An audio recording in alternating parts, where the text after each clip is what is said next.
My name is Bryantın. I'm 17 years old. With the hunger, the motivation, and the desire to be the best possible basketball player that I could be.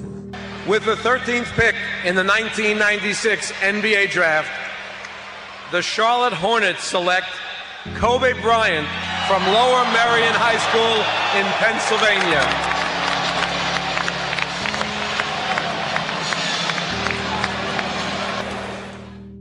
I had a purpose. I wanted to be one of the best basketball players to ever play.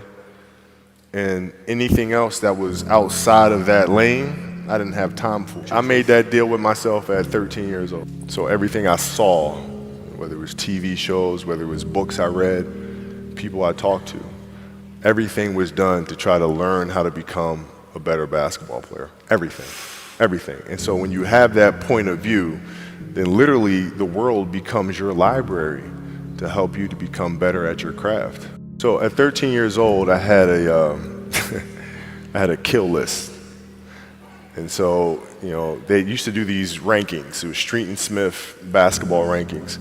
And I was nowhere to be found because I was like 6'4", scrawny, like 160 pounds soaking wet. So I was like 57 on the list.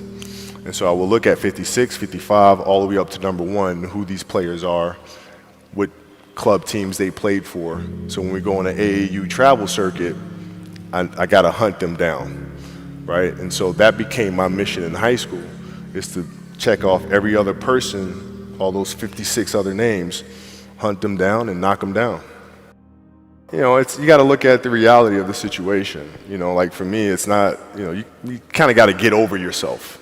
Like it's not about you, man. Like, okay, you feel embarrassed. You're not that important. Like, get over yourself. That's where you go. Get over yourself, right? Like you're worried about how people may perceive you, and like you're walking around and it's embarrassing because you shot 5 air balls. Get over yourself, right? And then after that, it's okay, well, why did those air balls happen? Got it. High school, year before, we played 35 games, max, right? Week in between, spaced out, plenty of time to rest. In the NBA, it's back to back to back to back to back to back to back. I didn't have the legs. So you look at the shot, every shot was online, but every shot was short, right? I gotta get stronger. I gotta train differently. The weight training program that I'm doing, I gotta tailor it for an 82-game season so that when the playoffs come around, my legs are stronger and that ball gets there. So I look at it with rationale and say, okay, well, the reason why I shot air balls is because my legs aren't there. I go, well, next year they'll be there. That was it. Done. So many guys tell stories about your work ethic. Yeah. What was really your work ethic like, and for how long did you stay disciplined? Well, I mean, every day. Since for 20 years. It was an everyday process, and trying to figure out strengths and weaknesses. For example, jumping ability. Man, my vertical was a 40, it wasn't a 46 or a 45. My hands are big, but they're not massive. Right, so you got to figure out ways to strengthen them so your hands are strong enough to be able to palm a ball and do the things that you need to do. Quickness, I was quick, but not insanely quick. I was fast, but not ridiculously fast. Right, so I had to rely on skill a lot more. I had to rely on angles a lot more. I had to study the game a lot more. And but I enjoyed it though. So like from the time I can remember when I started watching the game, I studied the game, and it just never changed. Technical question here. Let's see how you can answer this. Who would Shaq be if he had your work ethic? He'd be the greatest of all time. If Shaq had your work ethic, he'd be the greatest of all time. Greatest of all time by a mile. He'd be the first to tell you that, for sure. This guy was a force like I have never seen. It was crazy.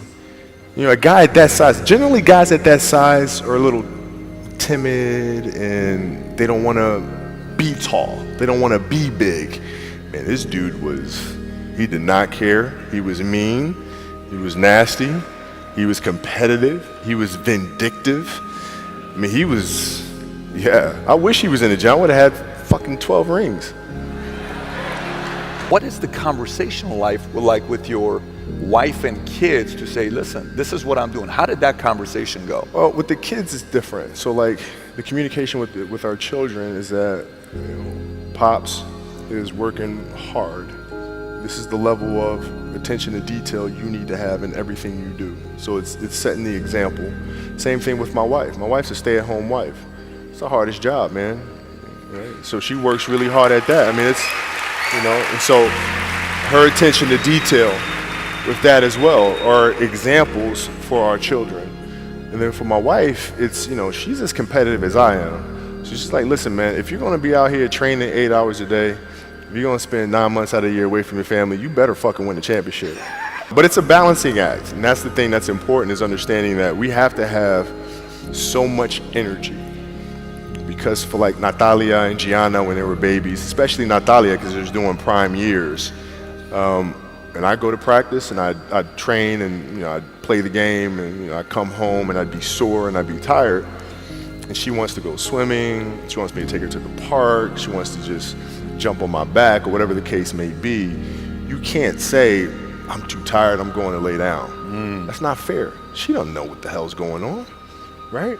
And if this was a game, you'd suck it up and play.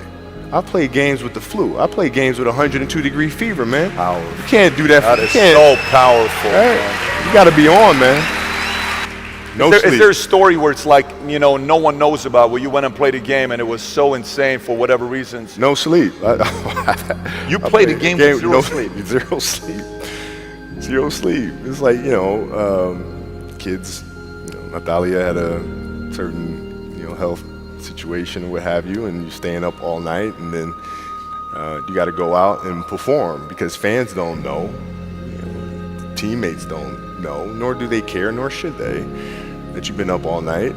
You got to perform, right? And so you just got to go to work, man. You got a lot of people paying their hard-earned money to come watch you perform. It's your job to be in shape. It's your job to be strong enough to perform at that level every single night. And as a competitor, I'm not ducking shit. Like, it's not, oh my God, my back hurts, I'm sore, we got to play Vince Carter and Toronto Raptors tonight. We actually had this happen. We had a game against Toronto in 2000, and Vince was tearing the league up. My back was jacked. But like the perception of that, like, what? Kobe's missing the game against Toronto and Vince Carter because my back was really spasming. But people will be like, what? Oh, he's ducking Vince. Excuse me? No, I don't think so. So I would be in the layup line like, okay, there's a lot of days where you can rest and recover. Today ain't one of them. Your back can bother you any other day. That shit ain't bothering me today. Wow. He gonna have to see me today. Yeah. Oh man. Yeah. You're playing against the Golden State Warriors. Score is 107-109. You guys are close to getting into the playoffs. You know exactly what happens in the game. You go up, you're about to take your shot, and then all of a sudden, boom, Achilles happens, right? He went and hit the free throws, and then you walked off the stage, and then you got the surgery done. How the hell do you tolerate that kind of pain? I use this. I tell this example, and I think this is the best way to explain it. You have a hamstring injury, you pull your hamstring really, really badly. You can barely walk, right? Let alone play anything, soccer, basketball, volleyball, whatever it is. You can't do anything. Doctor tells you go home, sit up on the couch, rest your hammy, right? Stay off of it. Don't get up. No sudden movements.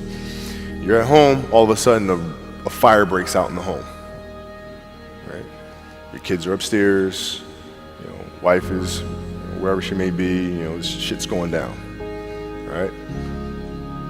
I'm willing to bet that you're gonna forget about your hamstring, you're gonna sprint upstairs, you're gonna grab your kids, make sure your wife's good, you're getting out of that house, right? Hamstring be damned. You're not gonna feel your hamstring, right? And the reason is because the lives of your family are more important than the injury of your hamstring. And so when the game is more important than the injury itself, you don't feel that damn injury.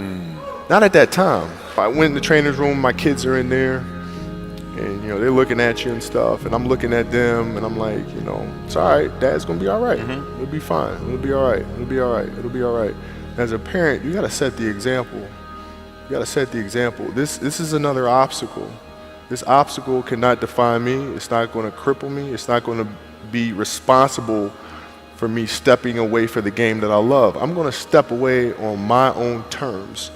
And that's when the decision was made that, you know what, I'm doing it. I'm doing it. As parents, you got to lead by example. If you want your kids to do whatever it is they want to accomplish in life, you have to show them. You can't. You got to show them. And that's what I tried to do.